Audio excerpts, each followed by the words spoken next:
In South Africa, everybody's moving to self-sufficiency. And in this particular home, we have got a home which is completely off the grid, doing its own water, own electricity, own sewer system. So the entire residence is actually completely off of the grid.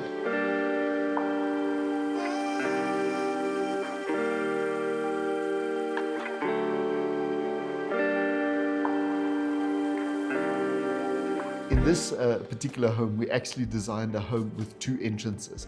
And the reason for that is we have a corner facing stand and we have two access roads, and the one road is much higher elevated than the other. So the two entrances are actually completely separated from one another, and you, because of the size of the stand, you cannot actually view the two entrances together. So what we did is we designed the entrance from the top road, which is where your main garages are, and then we designed a second entrance from the lower section of the stand that actually approaches the main facade of the residence, and that one is then your secondary entrance, which you can then do as your visitor's entrance, as we do not have any garages particularly in that side.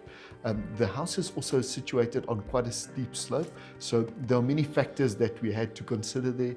We've included a basement in this home also, just to take up some of that space, and it's easy accessible, and we're also trying to fill up some of the voids that get formed underneath the home when one designs a home of this type of nature.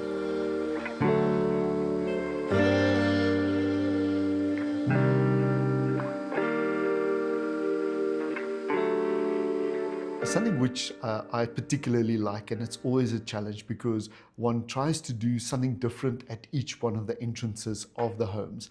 So by doing that, you have to challenge your mind in creating different views and scenes effectively that at each one of the homes.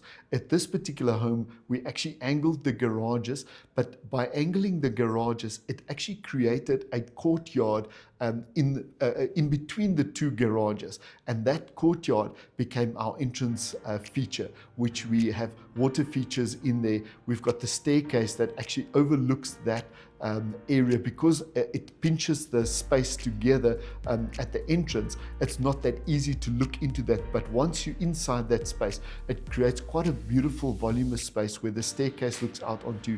You've got your entrance and also the water features in that particular area.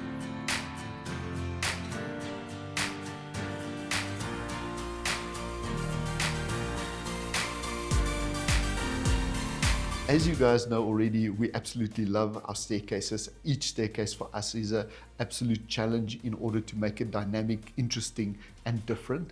And in this particular home, we have actually taken a full circle, and we've actually taken the two halves of the circle apart, and then we have joined it together in almost a form that creates it looks almost like an eye when you look at it in plan, as the two edges of the circle are then brought together.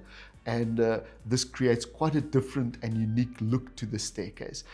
What's also unique about this staircase is that we actually have two staircases that actually leads to the upstairs. So the way we've done it is you've got your main staircase, which generally joins all of your spaces together, which will be your main access and feeder route from the top, and also from there into our basement area. And then the second one is actually a staircase which we've done that actually goes from your swimming pool area to an entertainment area which we have situated on the top floor. And the reason for doing that is because of the spectacular views that we've got there. You actually take your guests on the outside and not past your bedrooms. So it actually leads from the outside up to the top, so you maintain your privacy within your home without having guests coming through all of your rooms, etc. And that entertainment area then has a spectacular view that we've utilized. This particular staircase is once again two circles that we've actually joined, which is kind of just the opposite of what we did in the two circle project, which if you click on the link above here, you would be able to view it.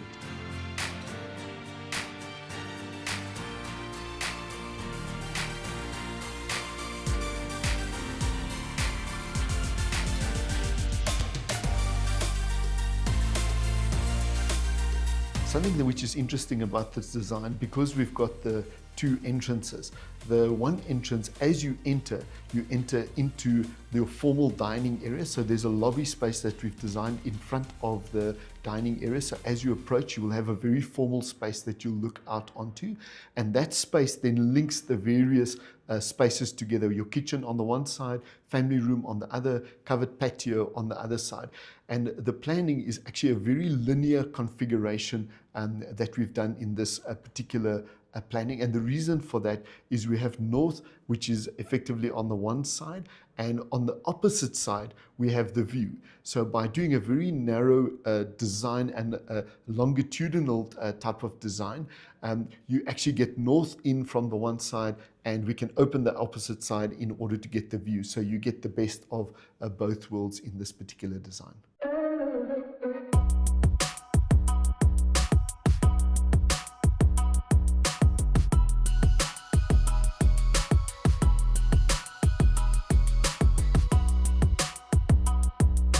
This particular main bedroom, we did something which is quite unique as well. We have the main bathroom, which is kind of central just behind the main bedroom, and behind that we have actually done the dressing room. But there are two entrances leading into your dressing room. The one from the entrance as you enter the bedroom, we have access then into the dressing room, and the other link is then directly from the bathroom. So it creates quite a nice concept where the bathroom is kind of floating in the center and can service both of the spaces. When you're dressing, easy to go from there to the bathroom, and then when you're in the bedroom, easy to go from the bedroom into your bathroom area from that point. And then once again there, with that linear configuration that we are approaching, we extended the main bedroom on the most prominent section of that H shape that we've designed. And it actually has views in 180 degrees. So by placing the main bedroom effectively on the end of that long section, we get north on the one side, and we have 180 degree views in the opposite direction. The link via this dynamic staircase that we have created actually goes down into a lobby where there's a lounge at the bottom, and with the shape of the staircase we'll bring a lot of light in from there because it's quite closely situated to the end of the house, or to the edge of the house. So we'll have a lot of light coming in there. And then we have designed in there one of the biggest cinemas that we've done. So the cinema area is about 51 square meters. So just for the viewers' information, that's roughly the size of a one-bedroom apartment. So I'm curious to hear from you. What part of this house is your favorite? Just let me know in the comments. I love reading your comments. Thank you very much for watching. Please subscribe and like, and we cannot wait to see you on our next video.